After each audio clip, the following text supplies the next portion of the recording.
मागच्या आठवड्यात आपण सगळ्यात प्रथम विचार केला तो म्हणजे चातुर्मासाचा, की चातुर्मास म्हणजे काय आणि ऋतुमानानुसार आपल्या शरीर धर्मानुसार चातुर्मासाचं काय महत्त्व आहे, चातुर्मासामध्ये व्रतवैकल्य का सांगितली जातात, ती का करायची असतात, आपण ही जी व्रतवैकल्य करतो त्याचा शरीराला आणि त्याचबरोबर मनाला कसा उपयोग होतो, आपल्या मनावर नियंत्रण येण्यासाठी, मनोनिग्रह वाढण्यासाठी त्याचा कसा फायदा होतो ते आपण बघितलं. त्यानंतर महाभारताविषयी थोडंसं आपण बघितलं. त्यानंतर आपण वारीविषयी थोडंसं बघितलं. महाभारताविषयी बघताना आपण हेही बघितलं की यदि हास्ति तदन्यत्र यन्ने हास्ति न तत्त्वचे, म्हणजे महाभारतात जे काही आहे ते इतरत्र सापडू शकेल, परंतु जो भाग महाभारतात नाही तो अन्यत्र कुठेही सापडणं शक्य नाही, इतकं महाभारत परिपूर्ण आहे. आणि महाभारताचं मूळ उद्दिष्ट जे आहे ते धर्म, अर्थ, काम आणि मोक्ष या सगळ्याचं विवेचन करणं, प्रतिपादन करणं हे महाभारताचं मूळ उद्दिष्ट आहे. आपल्याला असं वाटतं की महाभारत म्हणजे काही घटना, काही गोष्टी, एक मोठा इतिहास हा सांगण्याचा व्यासांचा प्रयत्न आहे. ते तर त्यांनी सांगितलंच आहे. ते का सांगितलं आहे? कारण कोणतीही गोष्ट ही रंजक करणं आवश्यक असतं. आपल्याला जर नुसतंच तत्त्वज्ञान कोणी सांगायला लागलं तर आपल्याला आवडत नाही. आपल्याला त्याच्यामध्ये एखादी गोष्ट आली, एखादा काहीतरी भाग आला वेगळा, एखादा कोणीतरी काहीतरी कविता सादर केली, पद्य सादर केलं, तर आपल्याला तेच तत्त्वज्ञान सुकर वाटायला लागतं, सुगम वाटायला लागतं. आणि म्हणून महाभारतामध्ये इतर जो सगळा कथाभाग आहे, सगळ्या पात्रांची जी योजना आहे ती योजना एवढ्याचसाठी केलेली आहे की ते इतिहासात तसंच्या तसं घडलं आहे हे तर सत्य आहेच, परंतु नुसत्या त्यांच्या गोष्टी सांगणं हा काही महर्षी व्यासांचा ह्या मागचा उद्देश नाही. तर त्या गोष्टी सांगत असताना आपल्याला धर्म, अर्थ, काम आणि मोक्ष हे जे 4 पुरुषार्थ आहेत त्या पुरुषार्थांचं विवेचन नीट पद्धतीने व्हावं ह्यासाठी आपल्याला महाभारत सांगितलं आहे. मग आता ह्या 4 पुरुषार्थांविषयी असं ग्रंथांमध्ये सांगितलं जातं की बहुतांश वेळेला आपल्याला असं वाटतं की त्यातला अर्थ आणि काम हे जे 2 पुरुषार्थ आहेत ते आपल्याला प्रयत्नाने मिळवायचे. म्हणजे बघा, आपण नेहमी असं म्हणतो की हां, मला किती पैसा मिळवायचा आहे, मला ठरवायला हवं, मला नियोजन करायला हवं. आता बघा, नवीन मुलं लवकर रिटायर होतात, मग ती काय म्हणतात की मला जर अर्ली रिटायरमेंट घ्यायची असेल तर माझ्याकडे इतके रुपये पाहिजेत, अशा माझ्या गुंतवणुकी व्हायला पाहिजेत. म्हणजेच काय, माझ्या अर्थाचं नियोजन हे पूर्णतः माझ्या हातात आहे. आणि तसंच काम म्हणजे मला ज्या काही इच्छा होतात, मला जे काही अजून मिळवायचं आहे, मला जे काही उपभोगायचं आहे ते सगळं मला मिळायला पाहिजे, माझ्या सगळ्या काम इच्छा पूर्ण व्हायला पाहिजेत, ह्यासाठीही मी प्रयत्न करायला पाहिजे असं आपल्याला वाटत असतं. आणि म्हणून सगळी जी धडपड असते ती त्यासाठी असते. परंतु ग्रंथ मात्र ह्याच्याबरोबर उलट सांगतात.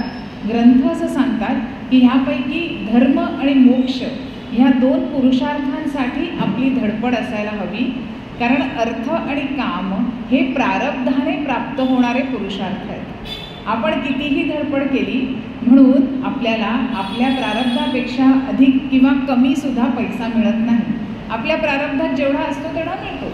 आता बघा, काही जणांचं बालपण अत्यंत गरिबीत जातं, परंतु तारुण्यात आणि वार्धक्यात त्यांना अत्यंत चांगले दिवस येतात आणि ते उत्तम पैसा उपभोगतात. याउलट काही जणांचं बालपण अत्यंत सुंदर जातं, म्हणजे चांगलंच त्यांच्याकडे पैसा अडका आईवडिलांकडे खूप असतो आणि अगदी ऐशोआरामात बालपण जातं, पण त्या कर्तृत्व काहीच नसल्यामुळे किंवा प्रारब्धात तसं लिहिलं असल्यामुळे, असं आता म्हणूया कारण ग्रंथकारांनी तसं लिहिलं आहे, त्यामुळे त्यांना तारुण्यात आणि कधीकधी म्हातारपणी तितकंसं ऐशोआराम किंवा जे काही बालपणी उपभोगलं ते उपभोगायला मिळत नाही. आणि म्हणून असं ग्रंथकार म्हणतात की अर्थ हा पूर्णतः प्रारब्धाच्या अधीन आहे, म्हणून अर्थाच्या मागे लागून धर्माचा नाश करू नये. कारण धर्म म्हणजे काय, तर आपल्याला जे काही विहित कर्म आहे आपलं ते कर्म आपण प्रामाणिकपणाने करणं हा आपला धर्म आहे. ह्याच्यात कुठेही इतर जे हिंदू, मुसलमान, ख्रिश्चन हे धर्म आहेत त्याचा इथे कुठेही उल्लेख नाही, उहापोह नाही किंवा धर्म ही संकल्पना मांडताना ह्याचा विचारसुद्धा नाही. धर्म म्हणजे आपण नीतिनियमांना धरून आपण कसे वागतो, आपण किती प्रामाणिकपणाने आपलं कर्तव्य करतो आणि ते करत असताना खरंच आपल्या अंतरंगात आपण डोकावून बघितलं तर आपण प्रामाणिक आहोत का ह्याचं खरं उत्तर आपल्याला मिळतं. आपण बाहेर जे वर्तन करतो ते कधी कधी लोकांना दाखवण्यासाठी असतं, पण आपल्या आत जी खळबळ माजते ते खरे आपण असतो. आणि त्यामुळे अर्थ आणि काम हे आपल्याला प्रारब्धाने मिळणार आहे. त्यासाठी जे आचरण करायचं आहे ते धर्माच्या मार्गावरून पुढे जात करायचं आहे. काम आपल्या कोणत्या इच्छा पूर्ण होणार आणि कोणत्या इच्छा पूर्ण होणार नाही हे सुद्धा प्रारब्धाने ठरवून दिलेलं आहे. अनेकदा असं होतं की एखाद्या व्यक्तीकडे खूप मोठ्या प्रमाणावर पैसा असतो, धनदौलत असते, परंतु अशी काहीतरी घरात एखादा आजारपण असतं, एखादी व्याधी असते, असं काहीतरी एखादं बंधन येतं की ज्याच्यामुळे तो पूर्ण पैसा आपल्याला उपभोगता येत नाही. मग त्या व्यक्तीकडे करोडो रुपये असले तरीसुद्धा सगळ्या कामेच्छा त्यांच्या पूर्ण होत नाही. आणि ह्यातून हे अधोरेखित होतं की अर्थ आणि काम हे दोन्ही प्रारब्धाच्या अधीन आहेत, तर धर्म आणि मोक्ष हे मात्र प्रयत्नाधीन आहेत. बऱ्याचदा आपण असं म्हणतो की मोक्ष कसा प्रयत्नाधीन? त्यासाठी तर साक्षात परमेश्वराने किंवा आपल्या सद्गुरूंनी आपल्याला सहाय्य करायला हवं, आपल्याला गुरु भेटायला हवेत. आपल्याला गुरुच भेटले नाहीत तर मोक्ष कुठून मिळणार? आणि गुरु शोधायला आम्ही कुठे जायचं? असे काही गुरु रस्तोरस्ते मिळतात का? त्यामुळे मोक्ष वगैरे काही प्रयत्नाधीन आहे असं तुम्ही सांगूच नका, असं आपल्याला नक्कीच वाटू शकतं.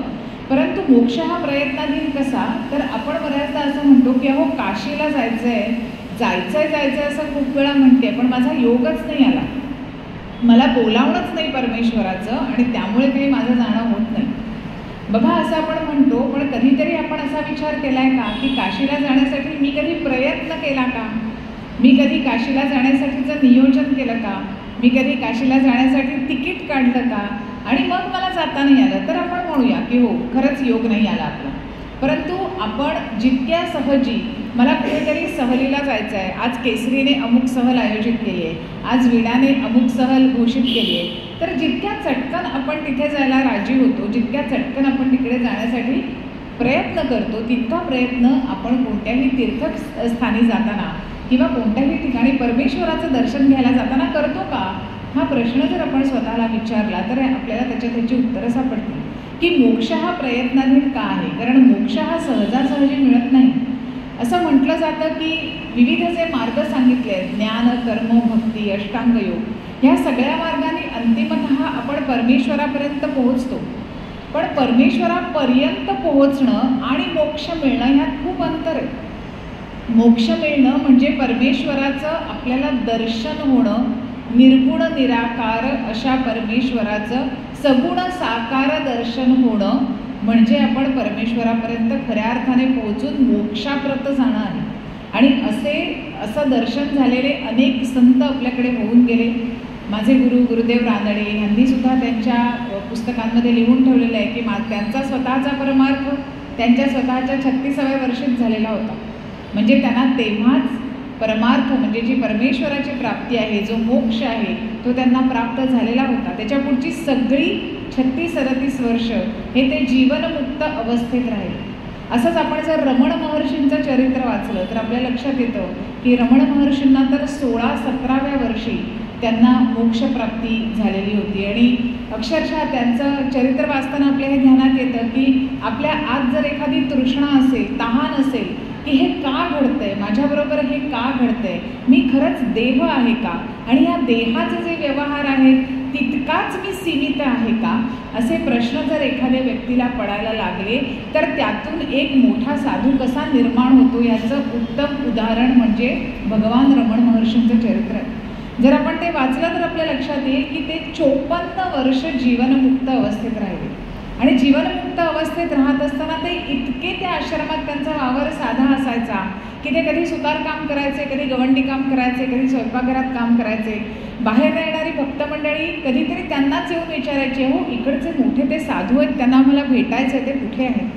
म्हणजे इतका त्यांचा वावर साधा होता की कुठेच मी कोणीतरी मोठा आहे, आता मी जीवनमुक्त आहे, त्यामुळे मी कुठेतरी सिंहासनाधिष्ठित आहे आणि आता लोकांनी येऊन माझ्या पायाशी बसावं, असा कुठेही आविर्भाव नाही. आणि हेच खरं तर जीवनमुक्त असण्याचं लक्षण आहे. आणि जेव्हा ह्या सगळ्यांची चरित्र आपण वाचतो तेव्हा आपल्याला हे पटतं की मोक्ष हा निश्चित प्रयत्नाधीन आहे. कारण त्यांनी भक्तिमार्ग, कर्ममार्ग, ज्ञानमार्ग अशा सर्व मार्गांचं एकत्रितपणे अवलंबन करून ते मोक्षापर्यंत पोहोचलेले आहेत. नुसतंच परमेश्वराच्या चरणी लीन होणं, नुसतेच काही अभंग गाणं, मंदिरात जाणं, रोज पूजा करणं, कर्मकांड करणं, ह्याने आपल्याला जर वाटत असेल की आपण मोक्षापर्यंत जाऊ तर तो मार्ग मोक्षाचा नव्हे. असंही सर्व संत मंडळी आपल्याला त्यांच्या चरित्रातून आणि त्यांच्या ग्रंथांमधून सांगतात. आणि जेव्हा आपण हे वाचतो तेव्हा आपल्याला पटतं की हे जे 4 पुरुषार्थ सांगितले त्यातला नक्कीच मोक्ष हा जर आपल्याला मिळवायचा असेल तर आपल्याला प्रयत्न केल्या वाचून तो साधणार नाही. आणि मोक्ष हे जर मानवी जीवनाचं अंतिम उद्दिष्ट आहे, आपल्याला जो अष्टांग योग सांगितला आहे त्याच्यामध्ये यम नियम आसन प्राणायाम प्रत्याहार धारणा ध्यान आणि समाधी, म्हणजे समाधी हे जे शेवटचं 8वं अंग सांगितलंय ते का सांगितलंय की तिथपर्यंत प्रत्येक जीव पोहोचू शकतो. जे स्वामी अरविंद आहेत, अरविंद घोष, त्यांचा स्वतःचा असा विचार म्हणण्यापेक्षा त्यांना असं स्वतःचं ठाम मत आहे की ह्या सृष्टीतला प्रत्येक सजीव मोक्षापर्यंत जाऊ शकतो. प्रत्येक सजीव, किंबहुना त्यांनी असं म्हटलंय की निर्जीवातला निर्जीव जो दगड माती त्याचा कण आणि कण आहे तो सुद्धा मोक्षापर्यंत जाऊ शकतो. इतकी ताकद प्रत्येक जीवामध्ये आहे. परंतु आपण ह्या मायेमध्ये सगळे गुरफटतो, जे आजूबाजूला भौतिक साधनं जी आपल्या आहेत त्याच्यामध्ये खूप रमतो आणि त्या रमण्यामुळे आपण प्रत्यक्ष मोक्षापासून खूप लांब राहतो. आणि म्हणून इथे कुठेतरी आपल्याला प्रयत्न करणं हे यासाठी आवश्यक आहे. आणि म्हणून जे 4 पुरुषार्थ महाभारत आपल्याला सांगण्याचा प्रयत्न करतं त्यामध्येही विवेचन जे आहे ते ह्याच प्रकारचं आहे. त्यानंतर आपण श्रेयस आणि प्रेयस याचा विचार केला. आणि जर आत्ता जसं विवेचन केलं की धर्म अर्थ काम आणि मोक्ष याचं, की तसंच जर मोक्षापर्यंत जायचं असेल तर नेहमीच आपल्याला प्रेयस टाकून द्यायचं आहे आणि श्रेयस जो आहे त्याचा हात धरायचा आहे. जर श्रेयस अंगीकारला तरच आपल्याला मोक्षापर्यंत जाता येणार आहे. मग आता हा श्रेयस आणि प्रेयस यांच्याविषयीची एक खूप सुंदर गोष्ट आहे. एका संस्कृत सुभाषितामध्ये ती गोष्ट सांगितली गेली आहे. राजहंस आणि बगळा यांचा एक छानसा संवाद आहे. मानस सरोवरावरून राजहंस काही आलेले आहेत आणि ते आल्यानंतर इथे बगळ्यांबरोबर त्यांची गाठ पडते आणि बगळे त्यांना असं विचारतात की डोळे तोंड पाय असं सगळं लाल असलेले तुम्ही कोण आहात तुम्ही? तर हंस म्हणतात की आम्ही हंस आहोत, आम्हाला हंस राजहंस असं म्हणतात. मग बगळे म्हणतात तुम्ही कुठून आलात? ते म्हणतात आम्ही मानस सरोवरावरून आलो. मग बगळे त्याला विचारतात, अर्थातच आता आपण कुठून तरी आलो एखाद्या गावाहून की लोक विचारतात मग तिथे काय आहे? तसं बगळ्यांनी त्यांना अगदी स्वाभाविक प्रश्न विचारला आहे की तिकडे काय आहे? तेव्हा ते म्हणतात की अहो तिथे सुवर्ण कमळांची वनं आहेत, अमृतासारखं मधुर पाणी आहे, रत्नांच्या राशी आहेत आणि वैदुर्य रत्नांची झाडंसुद्धा तिकडे आहेत. अशा मानसरोवरावरून आम्ही आलेले आहोत. त्याच्यावर बगळे त्यांना असं विचारतायत मग तिकडे शंभुक नाहीत का? आता हा जो शंभुक हा शब्द आहे त्या शंभुकाचा अर्थ आहे की एक प्रकारचे शंख शिंपले की ज्याच्यामध्ये किडे असतात. आता जर आपण बघितलं तर बगळ्यांना काय आवडतं? बगळे कुठे असतात? पाण्यात असतात आणि ते काय करतात तर त्या शंख शिंप्यांमधले जे किडे असतात ते वेचण्याचं काम आणि ते वेचून खाण्याचं काम बगळे करत असतात. मग बगळे काय विचारतायत राजहंसांना की अहो तिथे शंभुक नाहीत का? म्हणजे तिकडे भले वैदुर्य रत्नाची झाडं असतील, भले तिकडे इतर रत्नांच्या खाणी असतील, भले तिकडे अमृतासारखं मधुर पाणी असेल, पण तिकडे जर शंभुक नसतील तर ह्या त्यांच्या उत्तरावर बगळे फिदी हसतायत आणि त्यांची अवहेलना करतायत. आणि ते म्हणतात की काय मग त्या मानसरोवरामध्ये काय अर्थ आहे? अशा कुठल्या तरी ठिकाणी कशाला राहता तुम्ही इकडे या, बघा इकडे किती छान आम्हाला खाद्य मिळतं आणि शंभुक आहे. ह्या सगळ्यावरनं आपल्याला घेण्याचा बोध काय आहे की राजहंस व्हायचं आहे की बगळा व्हायचं आहे हे आपल्याला ठरवायचं आहे. बऱ्याचदा असं होतं की आपल्या आसपास राजहंस असतात पण त्या राजहंसांकडे बघून आपल्याला काही वेगळे पण जाणवत नाही आणि जाणवलं तरी आपण म्हणतो की जाऊ देते काही आपल्यातले नाही आहेत, त्यांना आपल्यासारखं होता येत नाही त्यामुळे त्यांना वगळून टाका. असे जे राजहंस असतात खरं तर ते समाजातले राजहंस आपल्याला आपल्या दृष्टीला पडले पाहिजेत, ते आपल्याला वेचता आले पाहिजेत आणि त्यांच्यामध्ये जे गुण आहेत ते गुण जर आपल्याला घेता आले तर आपल्याला राजहंस होता येईल आणि तरच आपल्याला जो श्रेयसाचा मार्ग आहे तो आचरता येईल. मग हे श्रेयसाचा मार्ग आचरण्यासाठी काय आवश्यक आहे तर उपासना करणं आवश्यक आहे. मग आता ही जी उपासना आहे ती उपासना काय आहे तर ती उपासना काय आहे आणि कशी आहे, काय करायची हे सांगण्यासाठीच आपल्याला भगवद्गीता सांगितलेली आहे. असं एक शास्त्रवचन आहे की सर्व शास्त्रमयी गीता, सर्व देवमयो हरिही, सर्व तीर्थमयी गंगा, सर्व वेदमयो मनु. म्हणजेच काय, सर्व शास्त्रांचं जे सार आहे ते भगवद्गीतेत आहे. सर्व शास्त्र, सर्व वेद घ्या, उपनिषद घ्या, त्या सगळ्यांचं मंथन करून जर सार कशात काढून आपल्याला दिलं असेल तर ते भगवद्गीतेत काढून दिलेलं आहे. मग सर्व शास्त्र जेव्हा आपण म्हणतो, आता शास्त्र हा शब्द काय आपल्याला नवीन नाही आहे, आपण शाळेत असल्यापासून शास्त्र शिकतो. मग ह्या शास्त्रांमध्ये आपण काय काय शिकलो आहे आपल्याला माहिती आहे. शास्त्र म्हटलं की आपण म्हणतो हां आम्हाला माहिती आहे, भौतिकशास्त्र, रसायनशास्त्र अशी शास्त्र आम्ही शिकलो. तर ही जी शास्त्र आहेत की जी आपल्याला भौतिकाचं ज्ञान करून देतात त्यांना सुद्धा शास्त्रच म्हणतात. परंतु त्या शास्त्रांना अधिभौतिक शास्त्र असं म्हटलं जातं.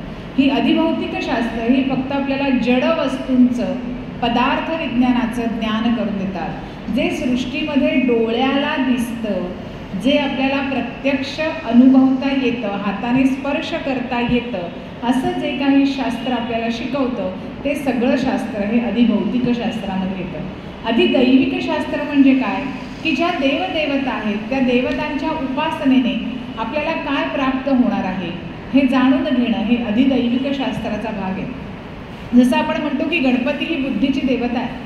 म्हणजेच काय, गणपती हे उपास्य दैवत जर आपण केलं तर आपण लहानपणापासून मुलांना शिकवतो गणपतीला नमस्कार कर आणि त्याला सांग मला चांगली बुद्धी दे. आपण असं म्हणतो का की गणपतीसमोर उभा राहा आणि गणपतीला असं सांग मला भरपूर पैसा दे? नाही सांगत.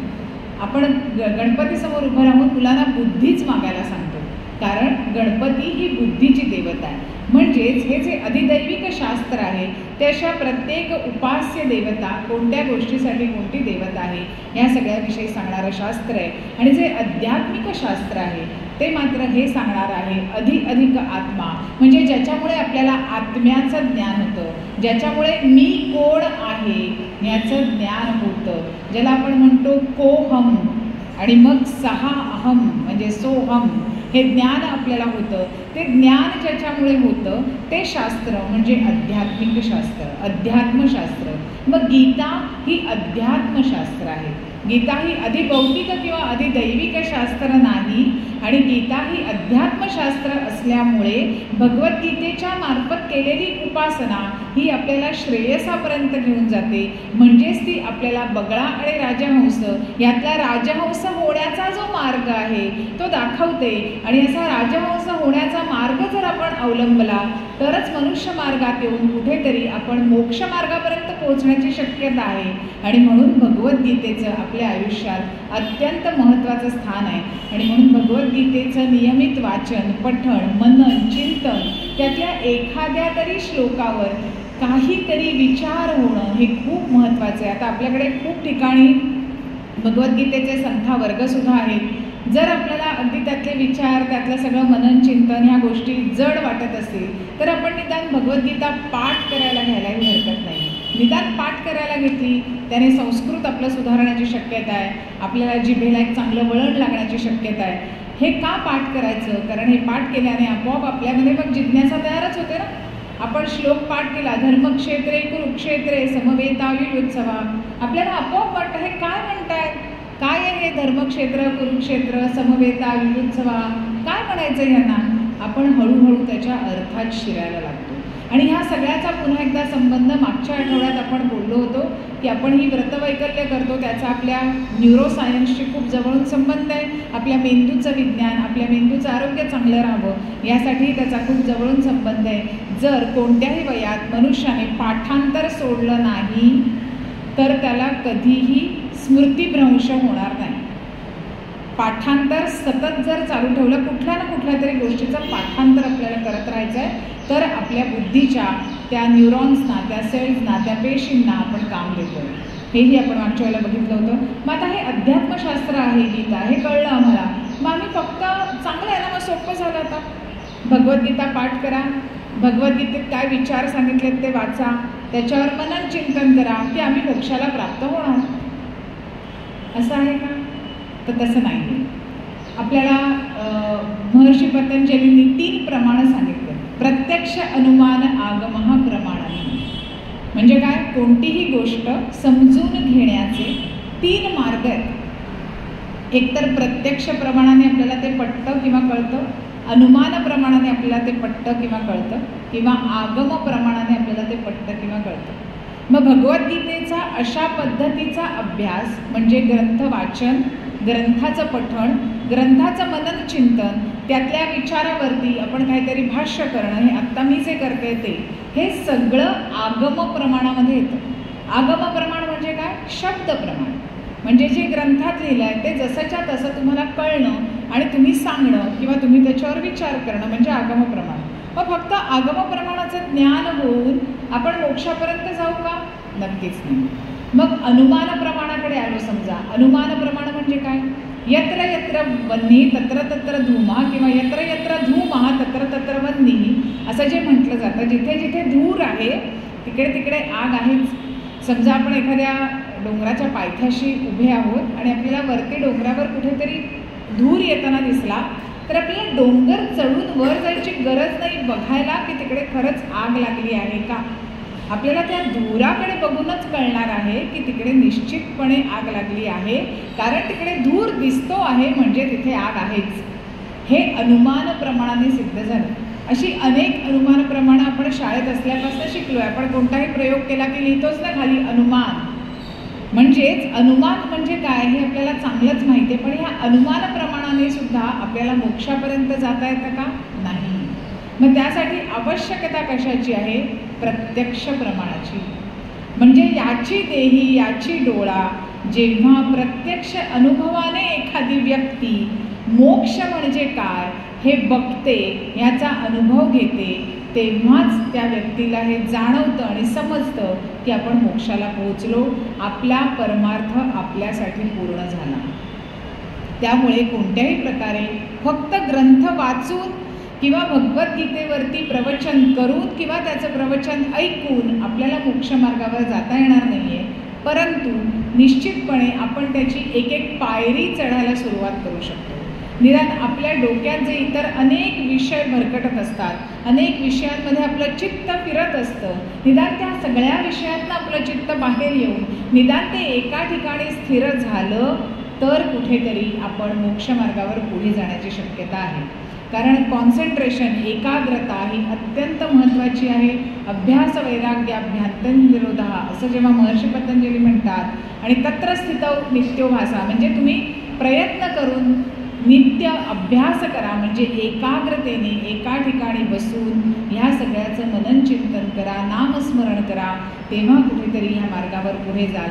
हे आपल्याला वेगवेगळ्या ग्रंथांमधून सर्वांनी सांगितलेलं आहे आणि हेच आपल्याला भगवद्गीतेतही सांगितलेलं आहे. आणि म्हणून ही जी 3 प्रमाणं आहेत त्यातल्या प्रत्यक्ष प्रमाणाकडे आपल्याला हळूहळू जायचं आहे. परंतु प्रत्यक्ष प्रमाणाकडे जाण्यासाठी निदान मला आगम प्रमाण तरी माहिती पाहिजे ना, की बाबा का जाऊ, मी भगवद्गीतेचाच अभ्यास का करू, भगवद्गीतेचा अभ्यास करून मला कसं मोक्षाप्रत जाता येईल, मला नामस्मरणाने मोक्षाप्रत जाता येतं असं मला अनेक संतांनी सांगितलं आहे. गोंदवलेकर महाराज त्यांच्या प्रत्येक प्रवचनात आपल्याला सांगतात काय करा, कलियुगात फक्त नामस्मरण करा, नामस्मरण सोडून काहीही करू नका, नामस्मरण केलं की तुम्हाला सगळं साधेल.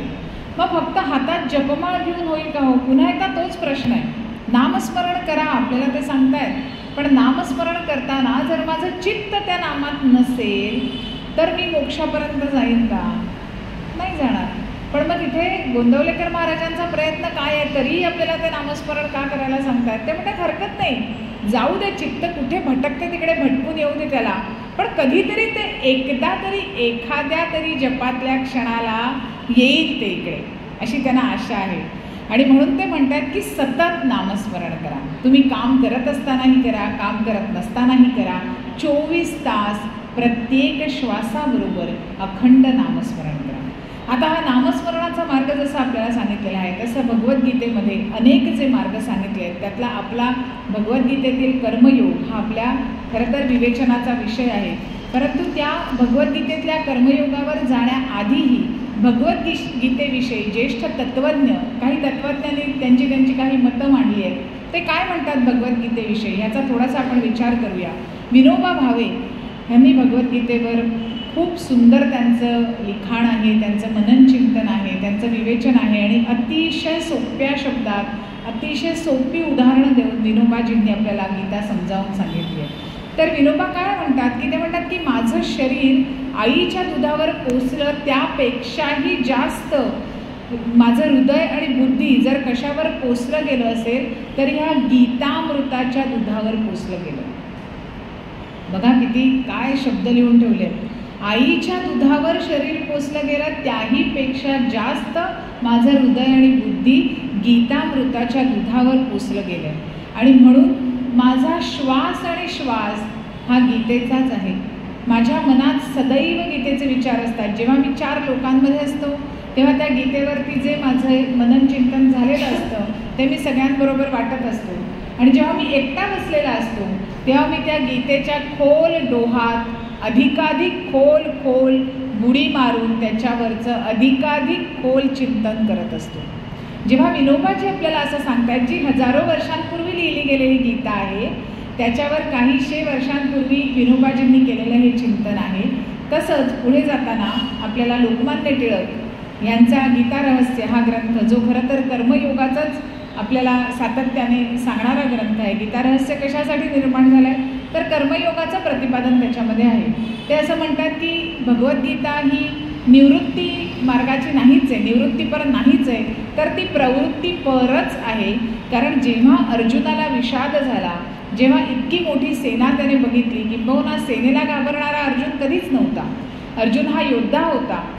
तो तर इतका मोठा रणवीर होता आणि इतका मोठा योद्धा होता की ह्याच्या आधी अनेक शेकडो लाखो लोकांबरोबर त्याची युद्ध होऊन त्याने अनेकांचा पराजय केलेला होता. परंतु जेव्हा ह्या युद्धामध्ये तो स्वजनांना बघतो, जेव्हा त्याच्यासमोर भीष्म आणि द्रोण यांच्यासारखी जी गुरुतुल्य व्यक्तिमत्व आहे ती जेव्हा त्याच्यासमोर येतात तेव्हा कुठेतरी त्याला सीदंती मम गात्राणी मुखाचे परिशुष्यती हे व्हायला लागतं. म्हणजे त्यांना बघून अर्जुनाला भीती नाही वाटली आहे. असं म्हणतात की अर्जुनला मग भीती वाटली का त्या युद्धात की आता ह्यांना मी कसं मारू, तर अर्जुन भिहायलेला नाही. अर्जुनाला इथे जो पेच पडलाय तो हा पडलाय की नीतीने आणि धर्माने मला जे काही शिकवलंय त्याच्यात हे कुठेही बसत नाही की मी स्वजनांना मारणं, माझी जी मंडळी आहेत, माझे जे आप्तेष्ट आहेत त्यांच्यावरच मी बाण चालवू. आणि इथे कुठेतरी त्याच्या मनात मोह निर्माण झाला. इथे मोह याचा अर्थ आपण मराठीत मोह वापरतो तसा नसून मोह याचा अर्थ त्याच्या मनात संदिग्धता किंवा कन्फ्युजन असं म्हटलं तर पटकन कळेल आपल्याला, ते निर्माण झालं की मग आता मी काय करू, तू तर मला इथे येऊन आणलंयस आणि तू. आणि अगदी खरं सांगायचं तर अर्जुनाला युद्धाची पार्श्वभूमी माहीत नव्हती का, माहिती होती. कोणाबरोबर लढायचं त्याला माहिती नव्हतं का, माहिती होतं. जेव्हा इतक्या अक्षौहिणी सेना जमल्या, इतके राजे त्यांची पांडवांना मदत आहे, इतके राजे त्यांची कौरवांना मदत आहे, हे सगळं जेव्हा ठरलं तेव्हा अर्जुन तिथे होताच. म्हणजे असं काही नाही आहे की हे अर्जुनाला माहीत नव्हतं, परंतु आपल्याला ते माहीत असणं आणि ते प्रत्यक्ष आपल्या समोर येणं ह्याच्यातला जो भेद आहे आणि तो भेद समोर आल्यानंतर जे माणसाचं वागणं, त्याचा विचार, त्याची बुद्धी जी कुंठित होते, जी मतिगुंग होते, ते अर्जुनाचं झालेलं आहे. की हे सगळं चर्चा, हे सगळं सेना जमवणं, आपलं बळ वाढवणं, यासाठी दोन्ही पक्षांचं झटणं, हे सगळं अर्जुनाला ठाऊक आहे. परंतु जेव्हा किंबहुना तोच सांगतोय श्रीकृष्णाला, जर आपण भगवद्गीतेचा पहिला अध्याय उघडला तर मला वाटतं 21, 22, 23 या श्लोकांमध्ये त्यांनी सांगितलेलं आहे, हां, सेनयोर उभयोर मध्ये रथम स्थापयम इच्छुत.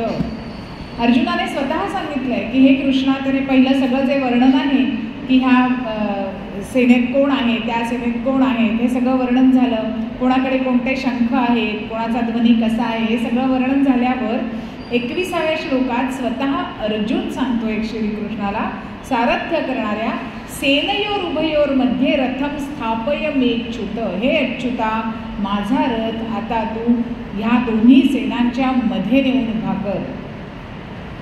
का करायचं त्याला तो उभा? कारण तो म्हणतोय यावदेतान निरीक्षे हे योद्धू कामान अवस्थितान कैर्मया सह योद्धव्यम यस्मिन रणसमुद्यमे. मला हे बघू दे, कोण आहेत ही लोक जी लढायला समोर आलेली आहेत, जी कौरवांच्या सेनेत आहेत, कोण लोक आहेत ती, ते मला बघू देते. यावदेतान निरीक्षे, मला हे बघू दे, ह्यासाठी तू मला घेऊन चल. आणि जेव्हा तो तिथे जाऊन बघतोय, भीष्म द्रोण ह्यासारखी मंडळी आहेत, आपलेच कोणीतरी काका मामा भावंड अजून कोणी आहेत, हे सगळे बघून मग त्याला असं झालेलं आहे. दृष्ट्वैमं स्वजनं कृष्ण युयुत्सुं समुपस्थितं सीदन्ति मम गात्राणि मुखैः च परिशुष्यति वेपतुश्च शरीरे मे रोमहर्षश्च जायते गांडीवं स्रंसते हस्तात् त्वक्चैव परिदह्यते.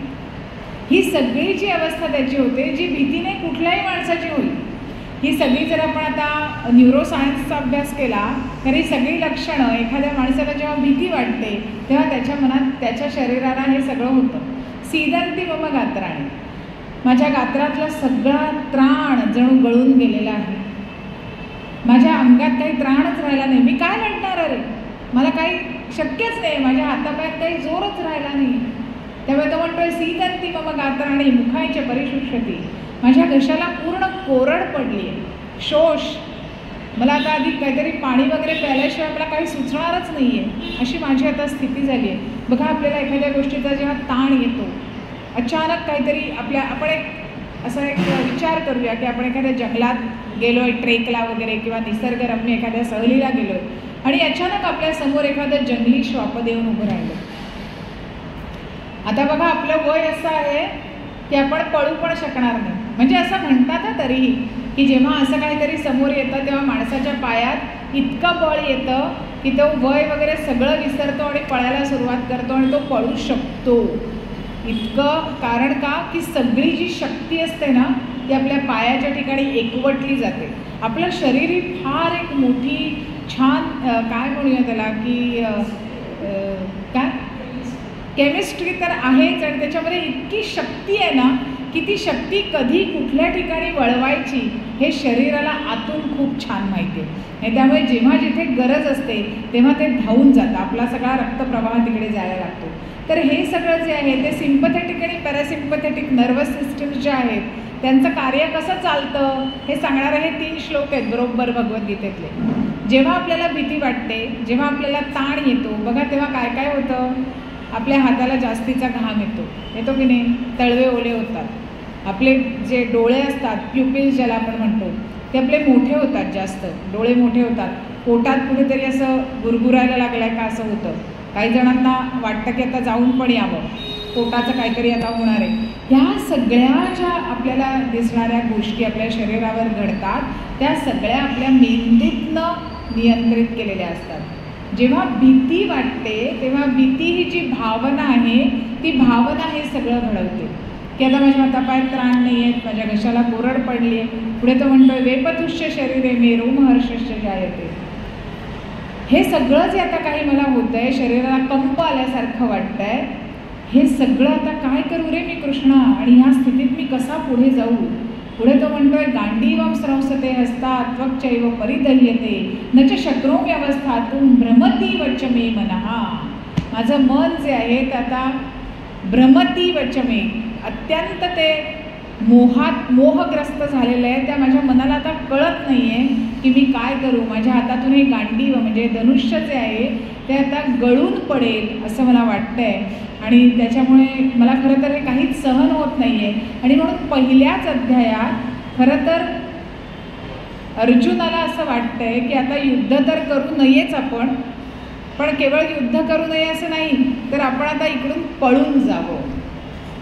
म्हणजे कुठेतरी अर्जुनाने असं म्हटलं सुद्धा आहे की आता इकडे थांबून काय करायचं आहे, आपण पळून जाऊया, इकडनं निघून जाऊया. पण तेव्हा श्रीकृष्णाने त्याला प्रत्यक्ष जरी सांगितलं नसलं तरी श्रीकृष्णाला काय वाटलं असेल असा जर विचार केला तर श्रीकृष्णाने असा विचार केला असेल की अरे अर्जुना, तू म्हणतोयस खरा की इकडनं पळून जाऊया, म्हणजे संन्यास घेऊया थोडक्यात, कारण इथून पळून जाऊन तू काय करणार, तुला राज्य तर मिळणार नाही, युद्ध नाहीच करणार आहेस तू, म्हणजे आता राज्य तर नाहीच आहे तुझ्याकडे, म्हणजे तुला संन्यासात जाण्या वाचून काही अरण्यात जाण्या वाचून मार्ग नाही आहे दुसरा. मग तू संन्यासाश्रमात समजा गेलास, अरण्यात गेलास तर तू करशील काय तिकडे, तिकडे जाऊन तू हरणं मारशील.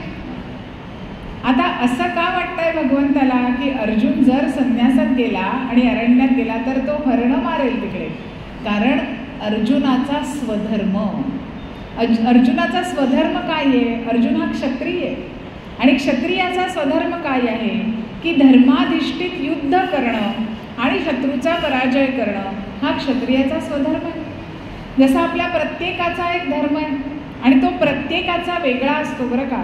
असं म्हणतात की आपण एखाद्या जातीत जन्माला आलो, एखाद्या ठिकाणी जन्माला आलो, एखाद्या स्त्री किंवा पुरुष अशा योनीत जन्माला आलो म्हणजे तो आपला धर्म.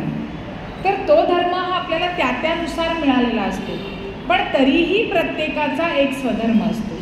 आणि त्याचं छोटंसं उदाहरण म्हणजे जर समजा एखादी व्यक्ती गायक आहे, तर आता प्रत्येक गायक हा भीमसेन जोशी किंवा लता मंगेशकर यांच्या एवढा मोठा असेलच असं नाही की, पण तरीसुद्धा तो जो गायक आहे त्याने त्याच्या ठिकाणी गायन सेवा करत राहणं, त्याने त्याच्या ठिकाणी त्याला जेवढं जमेल तेवढं गात राहणं, त्याने स्वतः आनंद घेत राहणं आणि इतरांना आनंद देत राहणं हा त्याचा स्वधर्म. आणि म्हणून त्याने असं म्हणण्यात काहीच अर्थ नाही आहे की मी कुठे लता मंगेशकर आहे, अगं मग मी कशाला गाऊ, मी कुठे भीमसेन जोशी होणार आहे एवढं गाऊन, मग मी कशाला गाऊ, असं म्हणण्याचा काहीच प्रश्न नाही आहे. समजा आपण एक उदाहरण असं घेतलं की आपण पृथ्वीवर राहतो आणि आपण असं म्हटलं की सूर्य हा एक मोठा तारा आहे आणि खरं तर आपण सूर्यासारखं असायला हवं किंवा सूर्याच्या जवळ असायला हवं. तर अगदी खरा विचार केला तर आज आपण पृथ्वीवर आहोत, त्याच्यापासून इतके लांब आहोत म्हणूनच सूर्याचं जे काही उष्णता आहे, त्याच्यापासून जो काही प्रकाश मिळतो तो आपल्याला सहन करता येतोय. आपण जर त्या सूर्याला त्याच्या जवळ जायला गेलो तर आपल्याला कुठे ते सहन होणार आहे? तेवढी आपली कुठे क्षमता आहे की आपण सूर्याच्या जवळ जाऊ शकू? आणि जर आपली ती क्षमता नाही आहे तर आपण पृथ्वीवर राहून सूर्याचा आनंद घेणं ह्यातच शहाणपण नाही का? आणि म्हणून स्वधर्माचं उत्तम विवेचन हे भगवद्गीतेमध्ये केलेलं आहे. आणि म्हणून त्यांनी असं म्हटलंय, श्रेयान स्वधर्मो विगुणः. आपला जो स्वधर्म आहे तो आपल्याला कधीही कमी प्रतीचा आहे असं वाटता कामा नये. आपला धर्म हा कधीच मोठाही नसतो आणि कधीच छोटाही नसतो, तो कधीच श्रेष्ठही नसतो, कधीच कनिष्ठही नसतो. स्वधर्म हा स्वधर्म असतो. जे काही काम आपल्याला योजून दिलेलं आहे ते काम करणं हा आपला स्वधर्म आहे.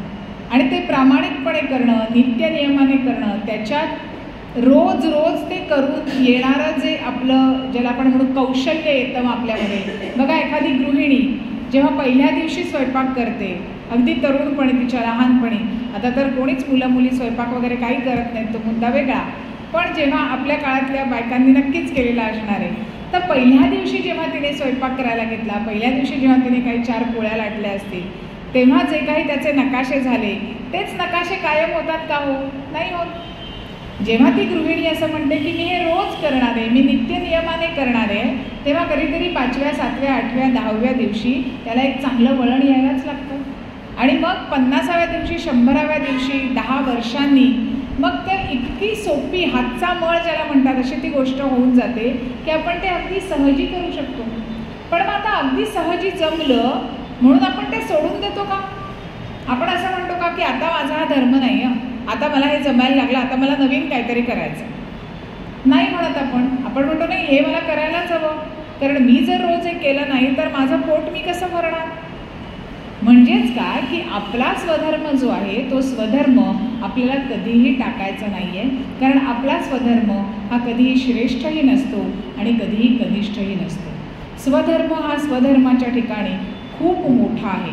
आणि म्हणून अर्जुनाचं निमित्त केलेलं आहे. खरं सांगायचं तर भगवद्गीता ही आपल्यासारख्या सर्वसामान्यांसाठी आहे. अर्जुन हा, जर आपण अर्जुनाचं चरित्र वाचलं, अर्जुनाविषयी वाचलं, तर आपल्याला सहजच लक्षात येईल की अहो त्या कृष्णाने ज्याला सखा म्हटलंय, कृष्णाने सखा म्हणावं म्हणजे त्याची किती पात्रता असली पाहिजे. कृष्ण सखा आहे तो, आणि त्या अर्जुनाला हे सगळं कृष्ण सांगतोय. हे कोणासाठी सांगतोय? अर्जुन हा केवळ निमित्त मात्र आहे. ते त्याला सगळं आपल्याला सांगायचं आहे. आपल्यासारख्या संसारात गुरफटलेल्या, संसारात दर क्षणी मोहात पडणाऱ्या, म्हणजे आता मी हे करू की नको, ते करू की नको, हे केलं तर योग्य होईल की नको, नाही होणार. बघा, आपल्याला किती छोट्या छोट्या गोष्टींमध्ये दर क्षणी असे प्रश्न पडत असतात. आपल्याला आपल्या एखाद्या जवळच्या नातेवाईकाला फोन करायचा असतो एखाद्या महत्त्वाच्या गोष्टीसाठी, पण त्यातही आपल्याला 10 वेळा प्रश्न पडतो, नक्की करू ना, ह्याच व्यक्तीला करू ना, हे बोलू का हे बोलू नको, हे बोललं तर जरा जास्त बोलल्यासारखं होईल का हे नाही बोललं तर माझा विषय नीट क्लिअर होणार नाही. अनंत प्रश्न असतात. तुम्ही सगळे मी जे काही बोलते त्याच्याबरोबर स्वतःला नक्की त्या भूमिकेत घालू शकाल. मग इतक्या छोट्या छोट्या क्षणी जर आपल्याला इतके प्रश्न पडतात आणि इतके आपण त्या मोहात गुरफटतो, तर जेव्हा अर्जुनाला स्वतःच्या अपतेष्टांवर बाण सोडायचा आहे, आता तुला युद्ध करायचं आहे, त्यांना मारायचं आहे, हा जरी त्याचा स्वधर्म असला तरी त्या क्षणी त्याला नक्कीच असं वाटलं असेल की अरे हा कुठला स्वधर्म माझ्या भाळी आलाय, ह्याच्यापेक्षा मी एखाद्याच्या मुतपाकखान्यात आचारी असतो तरी बरं झालं असतं. मला हे तरी पातक माझ्या माथी आलं नसतं की कोणावर तरी शरसंधान चालवा आणि कोणाची तरी हत्या करा आणि मग जय प्राप्त करा आणि असं राज्य मिळवा. मला हे पाप कदापि करायचं नाही. आणि म्हणून अर्जुनाला हा जो मोह पडलाय तो त्याचा धर्म हा बाण चालवण्याचा असल्यामुळे जास्त हा मोह पडलाय असं कधी कधी वाटतं. की जर अर्जुन दुसऱ्या एखाद्या भूमिकेत असता तर कदाचित त्याला हा प्रश्न एवढा पडला नसता. पण हे जे आहे, पुन्हा एकदा हे जे युद्ध आहे तेही प्रतिकात्मक आहे आपल्या सगळ्यांसाठी, की त्याला प्रत्यक्ष बाण चालवायचं आहे. आपल्याला कधी कधी आपले शब्दरूपी बाण चालवायला लागतात, कधी कधी आपले विचाररूपी बाण चालवायला लागतात आणि ते बाण चालवत असताना आपल्याला खूपदा आपण अशा मोहात पडतो, अशा भ्रमात सापडतो की मी आत्ता हे बोलू की नको बोलू, मी आत्ता हा विचार मांडू की नको मांडू, माझं मन हा विचार करतंय, हे योग्य दिशेने करतंय का नाही करतंय, हा पापाचा विचार आहे का पुण्याचा विचार आहे, ह्यातला धर्म कोणता आणि अधर्म कोणता, हे असे सगळे प्रश्न आपल्याला सगळ्यांना पडतात. आणि म्हणून ह्या आपल्यासारख्या सर्वसामान्यांसाठी, त्या सर्वसामान्यांना त्यांना जेव्हा विषाद होतो तेव्हा त्या विषादातून बाहेर काढण्यासाठी जो पहिला अध्याय आपल्याला भगवद्गीतेतला आहे, प्रथमोध्याय, हा अर्जुन विषाद योग असं त्याला म्हटलं जातं. पण तो विषाद योग खरं तर अर्जुन विषाद नसून तो विषाद योग आहे असंच म्हणायला हरकत नाही. तो नुसताच विषाद योग आहे. कारण अर्जुन हा म्हटलं तसं निमित्त आहे आणि आपल्या सगळ्यांना आपला धर्म नक्की काय आहे, तो धर्म आचरायचा कसा, तो धर्म आचरत असताना जेव्हा कधी मोहाचे प्रसंग येतात, मोहाचे क्षण येतात, तेव्हा त्याच्यावर विजय कसा मिळवायचा, त्यातून बाहेर कसं पडायचं, नक्की आपण करतोय ते योग्यच आहे ते आपल्याला ठामपणे कसं कळेल, ह्या सगळ्या प्रश्नांची उत्तरं पुढच्या सगळ्या अध्यायांमध्ये देण्यासाठी अर्जुनाला पहिल्या अध्यायात निमित्त मात्र केलेलं आहे. आणि म्हणून अर्जुन तिथे आपल्या सगळ्यांसाठी विषादासाठी निमित्त झालेला आहे. कारण इतरही पांडव आहेत ना, मग त्या इतर पांडवांनाही हेच काम करायचं आहे. पण इतर कुठल्याही पांडवांचं नाव याच्यात नाही आहे की त्यांना विषाद झाला आहे म्हणून. एकट्या अर्जुनालाच असं वाटतं आहे, कारण तो खरा खुरा कृष्णाचा सखा आहे. आणि मगाशी म्हटलं तसं त्याचा कायम हेतू हा प्रेयसापेक्षा श्रेयसाकडे जाणार आहे. आपण जर भगवद्गीतेतल्या पहिल्या अध्यायातले पुढचे जर श्लोक बघितले तर त्या सगळ्या श्लोकांमध्ये त्याला जी भ्रांत पडली आहे, त्याला जी काळजी पडली आहे ती मला राज्य मिळेल की नाही असं काही नाहीच पडलेली, किंवा माझ्या हातून राज्य जाईल का राहील नाहीच आहे. त्याला सतत असं वाटतंय की हे असं सगळं झालं तर मग माझे स्वजन गेले तर मग कसा अधर्म माजेल, कसा कुलधर्माचा नाश होईल, कसा कुळाचा क्षय होईल, आणि हे सगळं झालं तर मग मला राज्य मिळून तरी मी काय करणार.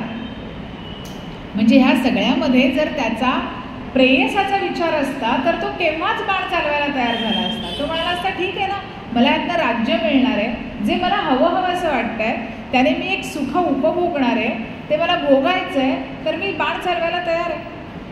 पण त्याला हे सगळे प्रश्न ह्याचसाठी पडले कारण तो प्रेयसाकडे न जाता श्रेयसाकडे जाणार आहे. त्याचा सातत्याने विचार हा सर्वसमावेशक आहे, सातत्याने सर्वांच्या कल्याणाचा विचार करणारा अर्जुन आहे. आणि तो असा आहे म्हणूनच तो श्रीकृष्णाचा सखा आहे. कारण श्रीकृष्णाचा सखा होण्यासाठी प्रेयसापेक्षा श्रेयसाची निवड करणं हे निश्चित आवश्यक आहे. जर आपण सातत्याने प्रेयसाची निवड करत राहिलो तर श्रीकृष्णाचा सखा होणं आपल्यासाठीही खूप कठीण आहे. त्या श्रीकृष्णाचं 2 मिनटं मननचिंतन करूया, त्याचं भजन करूया थोडंसं आणि थांबूया. एक एक ओळ सांगते आणि आपण म्हणूया.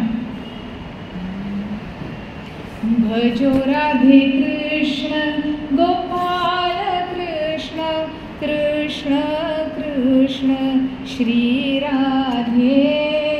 म्हणा भजो राधे कृष्ण गोपाल कृष्ण कृष्ण कृष्ण श्री राधे. भजो राधे कृष्ण गोपाल कृष्ण कृष्ण कृष्ण श्री राधे.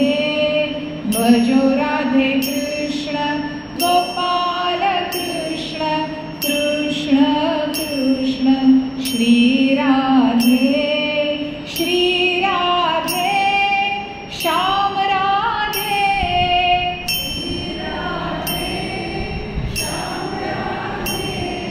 श्री राधे श्याम राधे.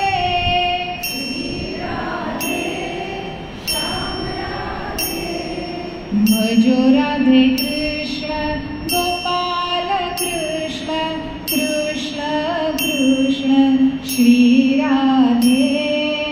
भजो राधे गोपाल कृष्ण कृष्ण कृष्ण श्री राधे. भजो राधे कृष्ण गोपाल कृष्ण कृष्ण कृष्ण श्री राधे. श्री राधे श्याम राधे. श्री राधे श्याम राधे.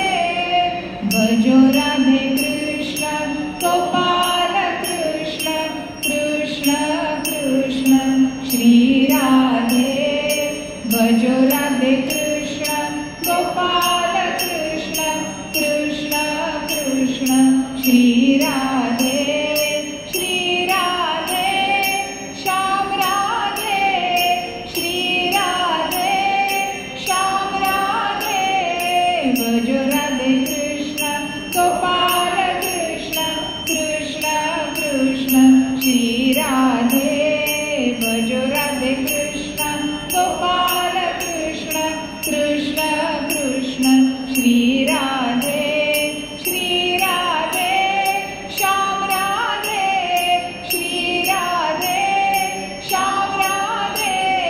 भजो राधे कृष्ण गोपाल कृष्ण कृष्ण कृष्ण श्री राधे. भजो राधे कृष्ण गोपाल कृष्ण कृष्ण कृष्ण श्री राधे. भजो राधे कृष्ण गोपाल कृष्ण कृष्ण कृष्ण श्री राधे. भजो राधे कृष्ण गोपाल कृष्ण कृष्ण कृष्ण श्री राधे. भजो राधे कृष्ण गोपाल कृष्ण कृष्ण कृष्ण श्री राधे. भजो राधे कृष्ण गोपाल कृष्ण कृष्ण कृष्ण श्री राधे. डोळे मिटून घेऊया आणि काही क्षण भगवंताची मूर्ती आपल्या डोळ्यासमोर आणूया. संपूर्ण शरणागत मनाने त्याच्या ठाई लीन होऊया.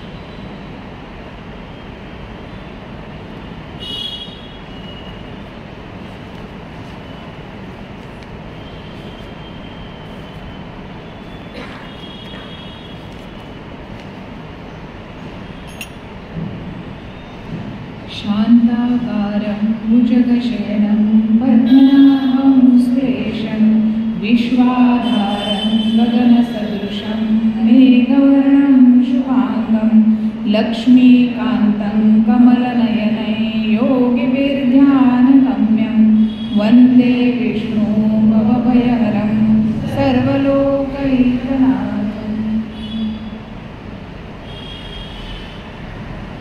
भगवान गोपाल कृष्ण महाराज की जय। धन्यवाद।